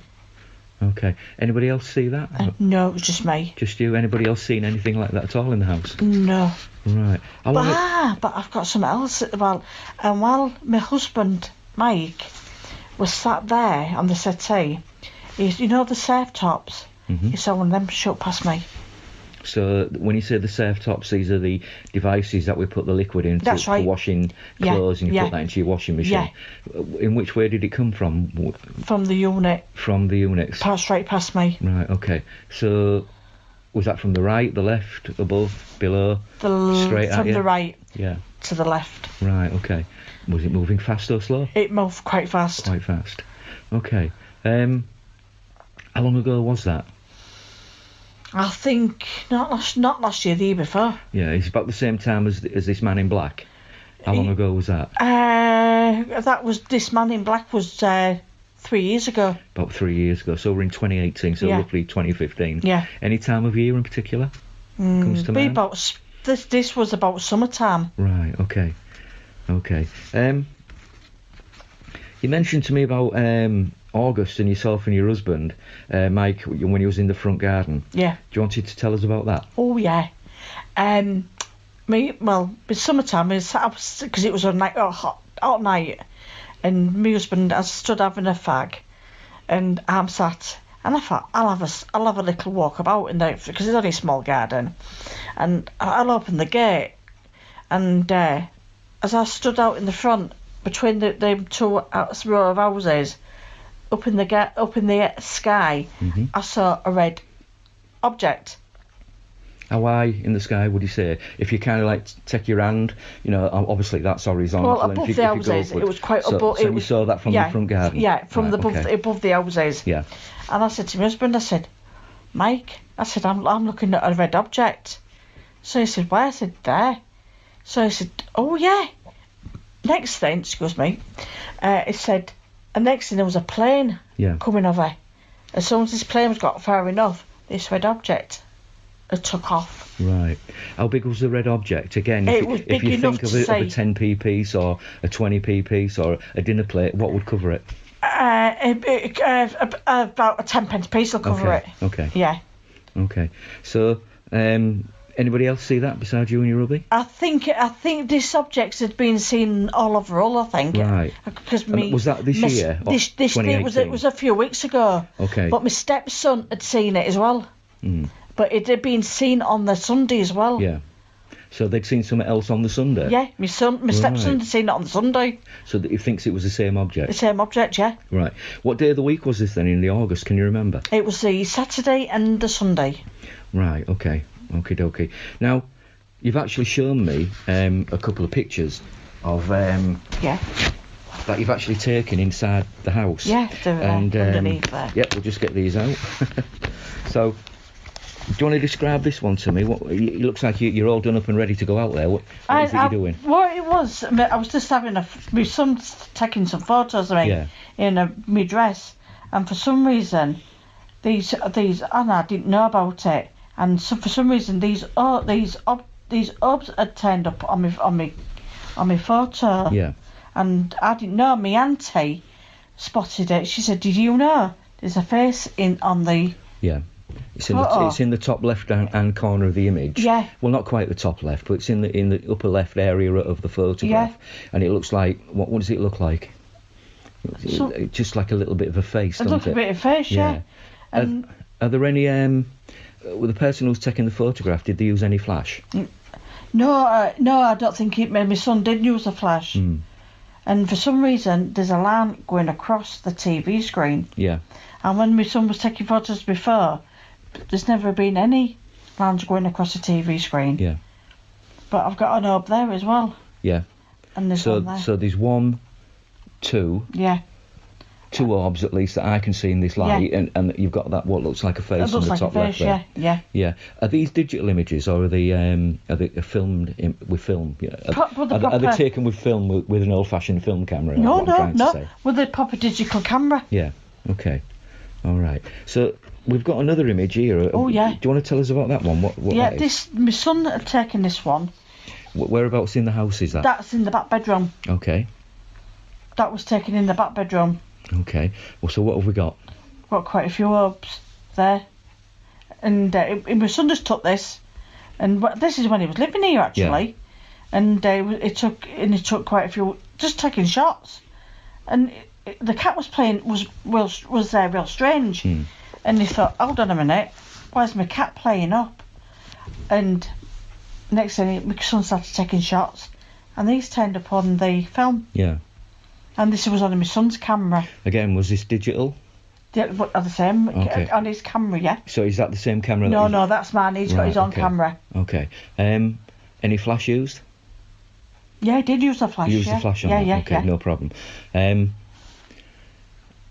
You've also got an amazing drawing here as well, which I believe your son did for us. Yeah, my son did that today. This is the image, as you described a moment ago, of the MIB, the Man in Black. Yeah. And it's clearly there's no. no protrusions on the face, no noses, no ears from what I can make out on there, no eyes, no mouth, but yet he's dressed in what we now know as the classic MIB clothes, really. Yeah. When you looked at the clothes, was it a modern suit or was it an old-fashioned suit? It looked, I don't know, to be honest, I only looked at it for a quick second. Yeah. And that's what he was dressed in. Okay. New shoes? It didn't look new.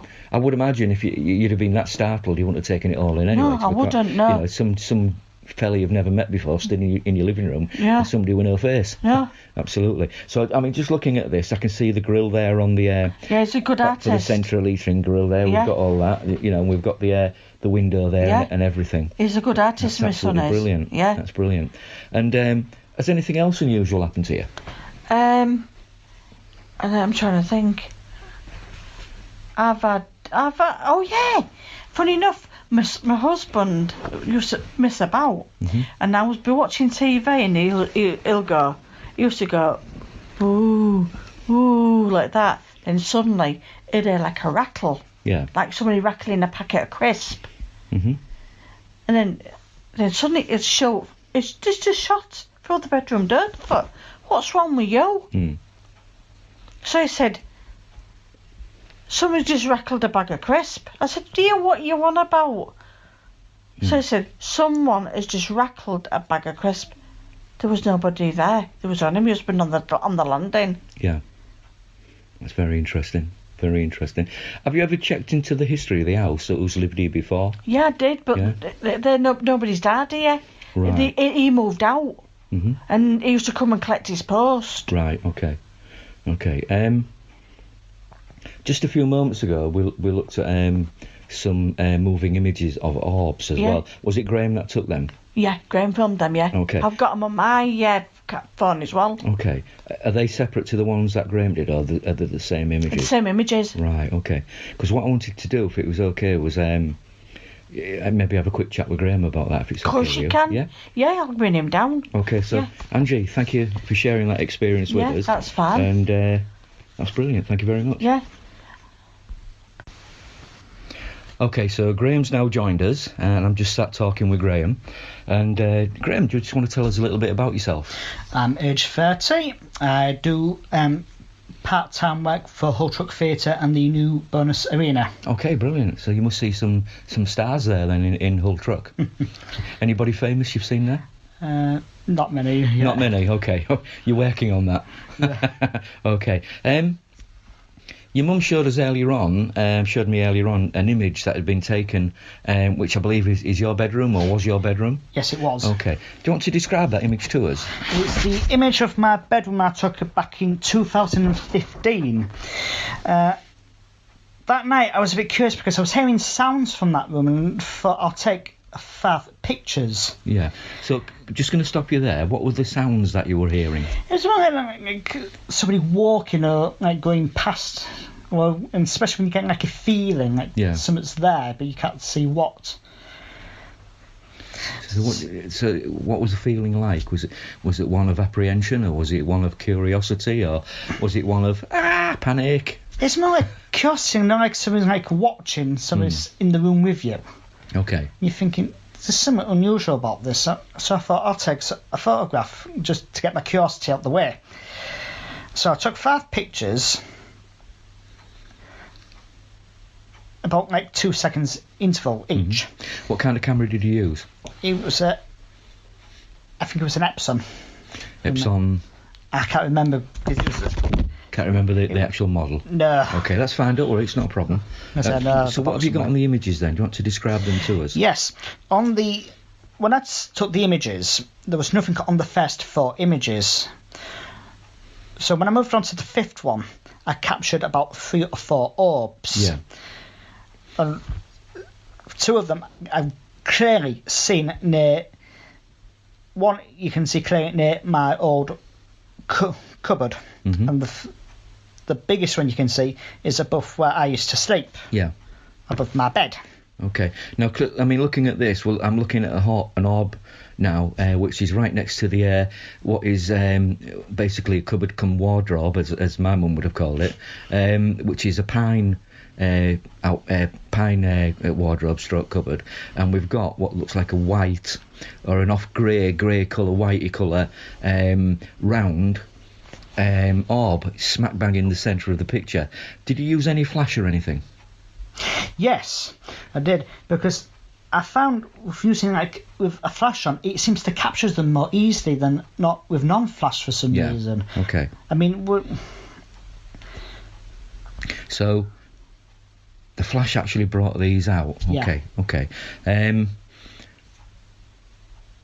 When you saw the images for the first time, then with the orbs on, how did you feel?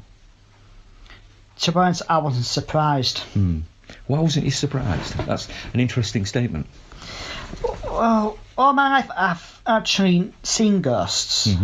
When I was starting my first day at primary school, when I was about 5, 6 or 7, my first experience was seeing a black cat going through a door where I was having my breakfast. And because I didn't know anything about ghosts at the time, and now since I've had that experience, I believe in them. And ever since I've been here, especially back in the late 2000s, I've had a few strange happenings to me, and mostly sometimes in my bedroom. Two of the most unusual cases that I tell a lie, it'd be 3 cases. The first time it happened to me is when I was sleeping.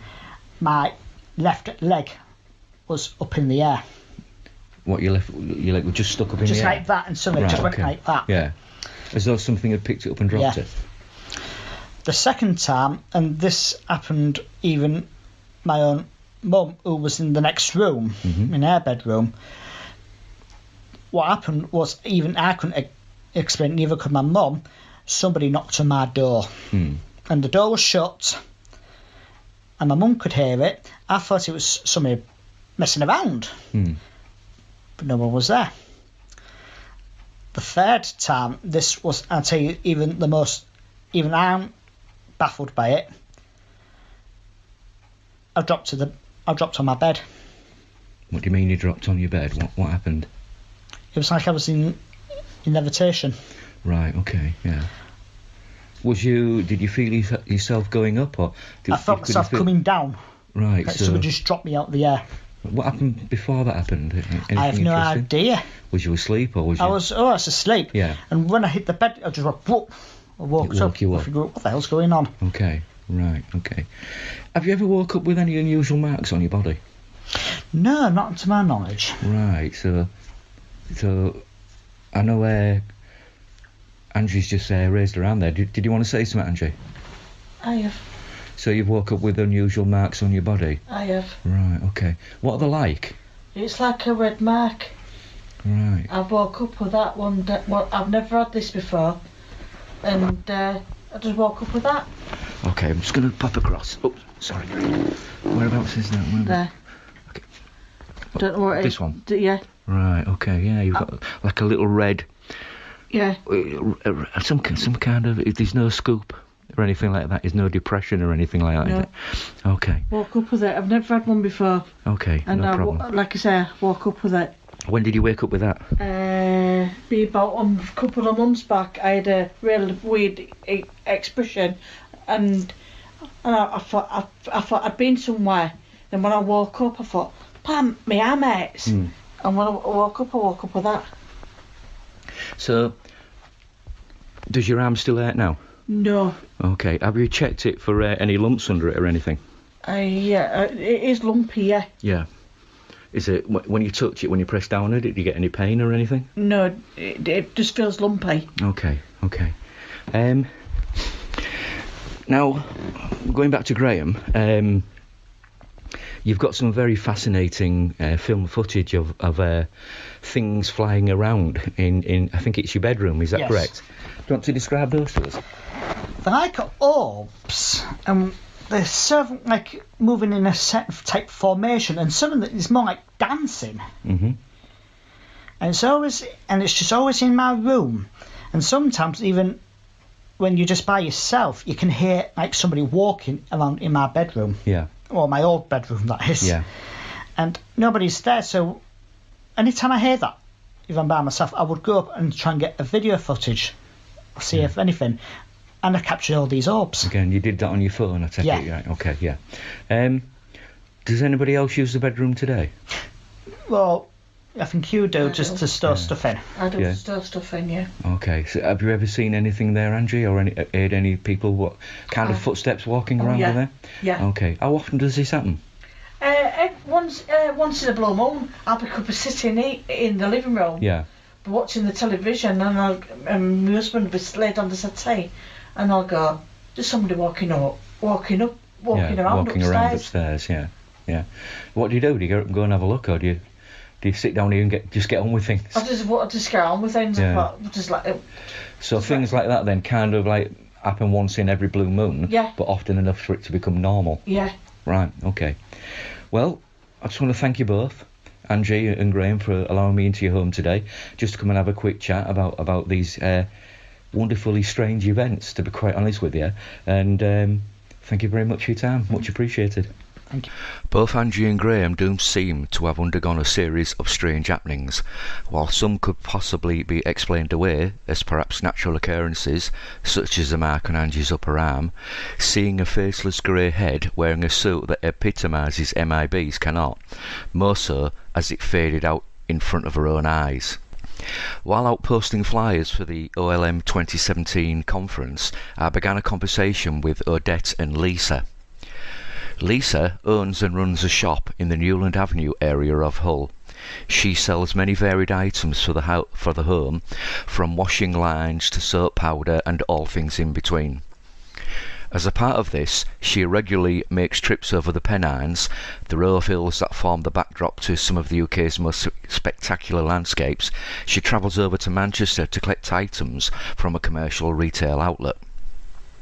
While travelling along the M62 motorway between Goole and Ferrybridge one Tuesday morning in January 2017, she and her friend and work colleague Odette were making that journey.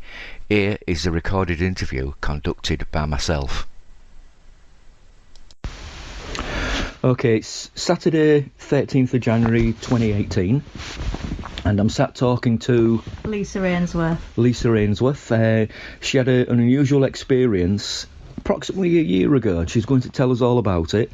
So if you can go ahead, Lisa, and just describe in your own words what happened, what you was doing, where you was going. All right, so it was round about 7:20.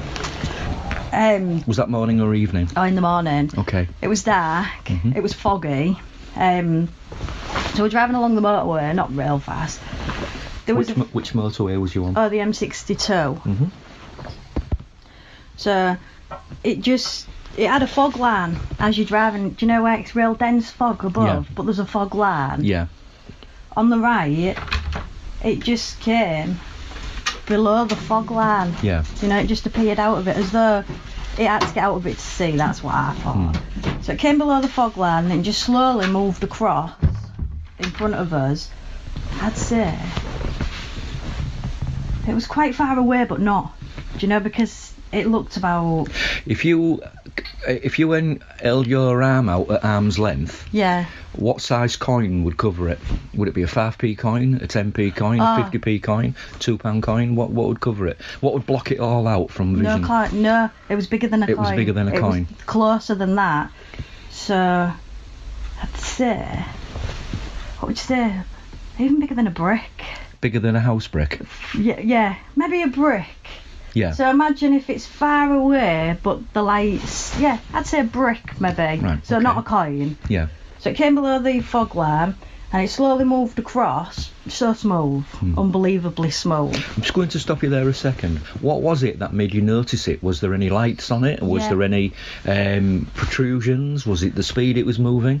I saw it was just so slow, you know, just where it was just smoothly, slowly going across. It looked to me like, imagine a glow, do you know, like a light green glow. Mm-hmm. Like you could say if you had a light green glow lights on in your car. It was like that. Yeah. Just this glow going across.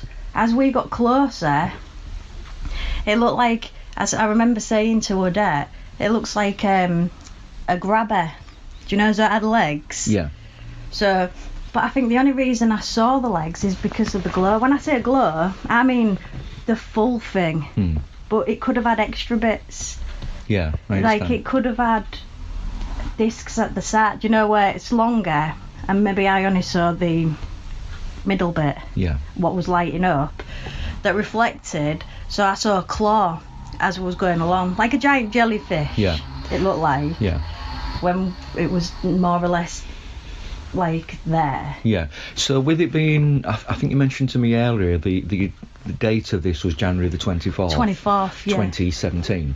Yeah. Okay, so it would have been dark, so therefore you would have seen the light. That would have stood out more, wouldn't it? Yeah. Didn't see it above the fog line. Mm-hmm. You know, it's just when it just came into sight below it. Yeah. Like it came right below the fog line, and it was going across. There was a lorry there. There was no other cars, just a lorry. As this was happening, but the lorry kind of like was going faster than us because we'd slowed down. So the lorry would have been further in front as it came behind. But I reckon the lorry saw it as well. It's got to have done, unless it wasn't looking that way. So it kind of like the lorry would be there. Then it came across in front of us, still at a distance though. Do you know? I'm not saying it was just there. Do you know? In front of us, it was still at the distance. And then it ended up like going across there. I had to carry on looking, driving. Then the next thing I saw, so I'd lost it now because I was driving, but it was as though it passed across as it landed next to us. We was in the left-hand lane. Then there was the hard shoulder. Then there was the bushes. There was bushes. It hid behind the bushes. I saw lights as we was driving past, but not seconds. You know, it was a long trail of lights. Yeah. And I remember saying to Odette, it looked like Christmas lights. Yeah. Was there any colours involved there, separate to the one that you've just described? I didn't see that colour at the side. Do you know the one that was in the air? Yeah. It looked like Christmas lights at the side of the thing. Yeah. So, which part of the motorway was you actually on? I understand. I mean, from what you told me earlier, you was round about the Ferry Bridge area. Was it before Ferry Bridge or after? It was before it, because before Ferry Bridge. Soon as we passed it. So imagine it was the hard shoulder, trees, and it was just literally behind the trees. Like it landed there. Straight after, I put my wipers on further down the road. I didn't have any water, so I had to pull into the Ferry Bridge. So I'd say it was about, my window was clear by the way as well. Yeah, that's you know, fine. it was after. I'd say 5 minutes, 10 minutes or 15 before that. Right, okay. So about quarter of an hour before there. So in that quarter of an hour you could have driven 15 to 20 miles from... Right, okay, no problem. I've always looked, do you know, for the trees, because there weren't no leaves on the trees as far as I can remember, because I could see through. Yeah. But there was definitely trees. So as you say it came along and then landed on the ground, what do you remember about that actual event? I mean, did you see anything actually on the ground? Did you actually see it touch down? What kind of legs did it have? Or no, I never saw that. All I could see, because I'm driving looking, that's where you'll need a deck for that bit. Lights just, and I just, it looked to me like Christmas lights. That's because I remember saying that to Odette. Yeah. Do you know, it looks like Christmas lights. But I mean, there are not many houses around that area of the M62, so I doubt very much it would have been, for example, a Christmas tree, but in somebody's front living room or something like that. Impossible. And impossible because, I mean, even those who love Christmas, even though some people put their trimmings up 3 months before, you know, it's at that time of year, at least a month after Christmas Eve, Christmas Day, everybody takes the trimmings and everything down. So, you know, it's very, very unlikely it would have been anything like that. Was there any noise associated with it? I didn't hear a noise because I was more the screeches saying we've seen a spaceship, you know. So I can't remember, and I can't even tell you if the radio was on, you know. Right, okay. It all happened so quick, you know. If I'd have had a dash cam, we'd have had the best footage. I know it. Right. How long did it take then from your initial sighting of this blur, this thing in the sky. How long did it take from seeing that to you noticing it was on the ground? So it could have been like 30 seconds. As quick as that? Yeah, even though it was going slow, you think you're watching it, you know, going along, but we're moving up to it as well, and it's landed. Yeah, it wasn't longer than a minute. Right, okay. So when you first saw it, how far in the distance was it when you first saw it? Well, when I was telling Connor, I was saying when we was outside the shop, you know, like, but it can't be, because I'd say it was like past the post office, you know, a bit down, say Goddard. So just for the sake of giving some distance to that, I mean, from here to where you're describing, we're actually basically across the road from the post office, as you've just described. Yeah, but it's so maybe too something near. like 70 foot, 80 foot, something like that. It's hard to say, it's hard. Maybe slightly more, maybe 100 foot. Maybe, God, I'm trying to think, do you know, it'd be further than that. No, maybe, do you know the church down Lambert Street? Yeah. Possibly there. Right, okay, so would that be from the top of Possibly. Lambert Street to the church? So maybe about 200 or 300 yards then, or something like that. I'm just saying, like, because it came from that angle. Yeah. So you imagine if it was at Lambert Street, but I don't know. It's hard to tell. Okay. Because if the brick was there blocking it out, and then when we drove past it, when I drove the lights, them lights was there for a bit. Yeah. So that must have been bigger than an house, or as big as an, you know, because I'd have been going about 50, and the lights was there, you know, carrying on. So it wasn't a quick flash. Right. Okay. It was a long flow of light. Okay. Where was you actually going to? Is it Manchester? For stock, yeah. Yeah, for stock for the shop. Yeah. Okay. We go every week. Yeah, and usually go on the same day. Yeah. Normally, so it could have been a Tuesday. Right. Okay. Because it's normally a Tuesday. I will check the date anyway, and we'll go through records and see what we've got for that date anyway. Yeah, I'll tell you something else as well. It might not have nothing to do with it, but when we was coming back, we'd been in Manchester for at least, and to get back there, it must have been about 4 or 5 hours after. So it wasn't like a quick whiz and back. On the sign it said pedestrians on the road, like basically saying keep your eyes on the road. Yeah. But then there was some black like, say BMW Jeep style. Yeah. Like a Range Rover style. Yeah. With blue flashing lights storming. In the same place when you. No, they was flying towards Manchester. Right, okay. But while we was further down, you know, not near that spot, but. Yeah. Yeah. So just let me get that right. Was that the journey in the morning that happened, no, or was it on the way back on the evening? Coming back, but it was a lot of hours after. Right. Okay. But you know, you think, are they just told us to look at the road to not look up? Yeah. But yeah, there must have been about 4 or 5, say, black BMW style, Jeep things with the lights on, flying off. Yeah. That's interesting. It might not have been out to do with it. Did the journey to Manchester in the morning seem to take longer than normal, or was it just... No, just the same time? Yeah, same. Just average. Oh yeah, when we pulled into the service station there, because I needed water in my wiper, I pulled in, do you know where there's them 2 containers? I don't know if you've been. Yeah. You can pull in, there's 2 like container things. Yeah. I pulled up there, I looked up, it just felt eerie. Do you know, so I got back in the van and went where people was, and I was still looking up to see if I could see anything. Yeah. My heart was beating as well. It was quite scary. Okay. Do you know, just to be gone. Yeah. Do you know, away from the place. What kind of van was you driving? What was the model? It's a Renault Traffic black one. Okay, that's fine. Yeah. That's fine. Is there anything else you want to add? Anything else you can remember? No, I think that's everything. But if I did remember out, do you know, when I draw my picture, I'll just add it to it. Yeah, that's fine. Please do. Yeah, absolutely. let you know. That's it really. That's all I wanted to capture. As I say, I just wanted to document the information, and I have an online source where I can go to, and I can put in the date and see what UFO sightings happened in the country in that date anyway. And if there's anything else on that date, I'll let you know. Yeah, that'd be quite interesting. That's brilliant, actually. Lisa. Thank you very much for that. Nice Cheers. one. Thank you. Lisa's description of like a jellyfish is clearly seen in the drawing of the unusual craft that she witnessed and has provided for me. Odette's description is very similar too. The description of like a grabber simply refers to a crane bucket with the fingers coming out from the bucket itself, which encompasses all the dirt or the gravel, etc., that the bucket would carry. It had several of which can only be described in the drawings as legs. Both witnesses were interviewed individually by me. After I spoke with Lisa and Odette, I contacted the local police with a Freedom of Information request, asking if any gliders, drones, helicopters or light aircraft had come down near the M62 on the date in question.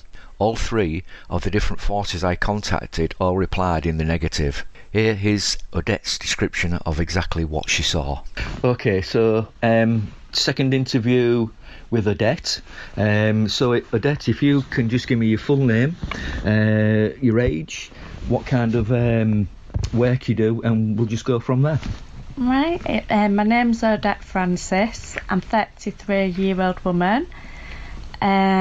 Self-employed. Okay, so I understand from talking to Lisa that you also were sat in the van on the way to Manchester when this incident occurred. I was, yeah. So Lisa's described what she saw, so if you can just tell me when you first noticed this strange thing in the sky. Yeah, I was just driving along and chatting away, and it just come out of nowhere, kind of lowering itself gradually. But yeah, it was like it came out the clouds, and we could only see it at a certain point because of the fog.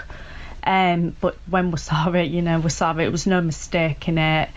Gone through everything in my head, what it could have been. Just can't come up with anything. We've had, one of Lisa's friends said about, was it a crane? I said I wish I could even say it was nearly something. I just don't know what it was. But it came down like something I've never sort of seen before. Okay, so it came through the clouds. What was it? Out of the clouds. Out of the clouds, okay. What was it you actually noticed first about it? Was it the size of it? Was it the colour? Was it the lights? Or size of it? Just something I've never seen before. Did you see any lights at all on it? Yeah, well, I got the kind of impression, what I've drawn on there as well, that it was moving lights. I got the just sort of, it was not one whole light, maybe separate lights, but it was making it look like quite a whole light, because it were rotating, I think. So if the light was rotating, whereabouts on this craft was the light? Was it at the top, the bottom, the middle? Yeah, the middle, sort of got a big kind of dome shape on the top. Yeah. A strip of lights, maybe another part, and then the legs once I saw them on landing. If you had a coin and you held it at arm's length away from your body, what size coin would cover the craft? Would it be a 5p, a 10p, 50p, £2 coin? There isn't one. There isn't one that would cover it. Why is that? So, what do you mean in... Yeah, if for example, if that window up there was the craft that you saw... It was too big. It was... The craft itself was too big to cover? Yeah, too big, Right. Too big, and... Yeah, if you didn't see the craft, you saw the lights. You definitely saw the lights, and the way they were moving, it was just strange. Right, okay. How far in front of you was it when you first saw it? So close, it was so close. I feel like if I was out on the van, I was maybe 3 people away. It was that close. It was that close. It seemed as we were, driving down the road. It almost like skimmed, if you like. Yeah. It was all just timing. Do you know how fast the van was travelling? Lisa's a real sensible driver, so she will have been 70 at max. Yeah, right. 70. Okay. So you see this device in the sky. Yeah. With the lights, what looked like spinning round it. Yeah. What happened next? I was just gobsmacked, staring at it. I think I went into a bit of shock, but which almost I could kick myself because I seemed to only focus on one part. Full shock, I think. I just didn't realise what I was seeing. But no sooner as it just come across the window, I thought I heard that noise, which I thought was off that craft. Yeah. Describe the noise to me. It was like, if you like. Okay. So, and that's when the legs actually, started out. So you saw the legs come out of the craft. And Yeah. what did it do? Literally spidered out inches off the floor, it looked like, and landed. It was straight across land. It was So where did it land? Was it on the motorway? Was it... literally, you get the motorway, a little ditch, and then sort of the farmer's field, you know. Right, okay. And it could have only been centimetres away from that ditch in the farmer's Right. field. It was just the landing and precision of it was just unreal. It was Yeah. perfect. Did the light still continue on the craft when it landed? It seemed to slow right down. But I think by the time I'd sort of come off fixation of the lights, I moved just fixation of the legs, and I was just taking all that in. Whereabouts on... Because I believe from what Lisa said earlier on that it was the M62. Yeah. Whereabouts was you on the M62 when this happened? I'm not good with... We'd been driving Was you near Goole? Was you the other side of Goole? Was you this side of Goole? Was you near Manchester? Was you near Leeds? Some kind of idea. Yeah, I'd say about halfway there. About halfway to... Yeah, I'd say about halfway there, but we just weren't keeping up with time because we was just chatting away, and it was, Yeah. So when you say you wasn't keeping up with time, once you actually saw the journey from Hull to Manchester can take about an hour and 15 minutes? Yeah, hour there and was 20 no minutes, time something like that? altered. No time altered. Or No, anything because like we did look at that. Everything was the same, but it was more on the way back, just odd things. Yeah. What do you mean by that? Odd things on the way back? It may have nothing to do with it, but yeah, just black car, the same black car, a lot of you know, the same, just following each other down the motorway on the other side. Yeah. And pedestrians on the road, which we thought was... Was this near where the incident happened, or was it after, or before, or...? I think it was before. We'd not long been left Manchester. Right, okay. Yeah, I'm pretty sure we'd not long been left Manchester, and that's when it said about that, 'cause we thought that's strange. And the initial event then, from what Lisa said, it was early in the morning. What time was it? Can you remember? I'd probably say between... Oh no, it was quite early. I'd say about 7:30. Right, okay, that's fine. That's great. Yeah. Did you see any, I'm going to put it bluntly, creatures or any people near the craft or anything like that? No, I didn't see...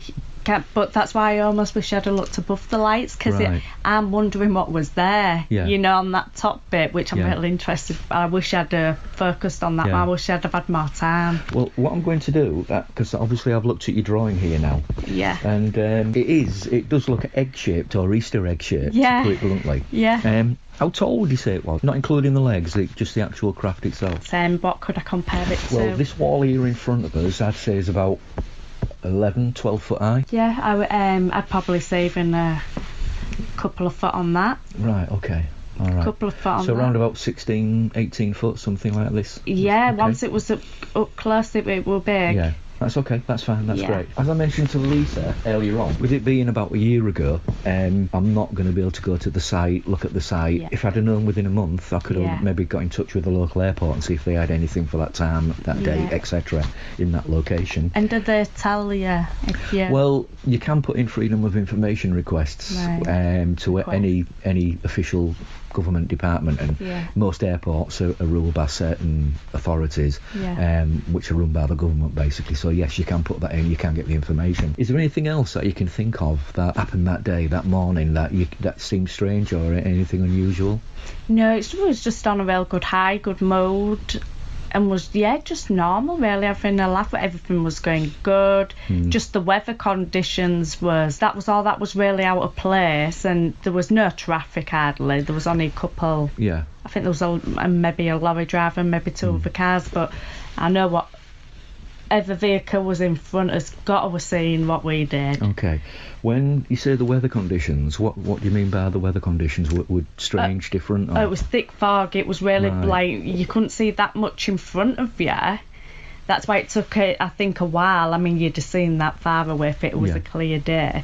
But that's why it took to come down as far as it did before you could see it. And that's why it just wasn't there 1 minute, and then all of a sudden it was there. Yeah. And so this thing dropped out of the clouds basically right in front of you, and then basically but it was ended up so landing. Like man-made controlled, you know. It was strange the way it moved. That's what got me more, is the way it moved. I've never seen anything move like that. So describe its movement. just so precise. Like someone had a lever, and if it left, it went left. It was straight line down. You know, it was just. Yes. So by that description, then, do you mean it came down in a straight line, then like a 45-degree turn, well, and then dropped down again? It came down gradually, but it seemed when it wanted to stop, it stopped. When it wanted to drop and land, it dropped and landed just where it wanted to. And the way it was so close to the ditch at the side, but still, you know, perfectly just that enough room. It was just. Yeah, it was all a bit strange how where they wanted it to land, it was landing.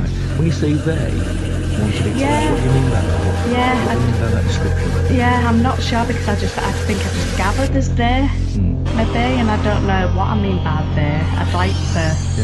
Yeah, I'd like to know. Yeah, we all would. yeah, I'd like to know. That's it really. I can't really think of anything more to ask you. That's great. Thank you very much. Thank you. And so there you have it, ladies and gentlemen. Thank you very much for listening to myself and Paul Sinclair this evening, and we wish you well, and no doubt we'll speak to you very soon. Thank you very much for joining us on the Out of Nowhere radio show. Take care. Good night.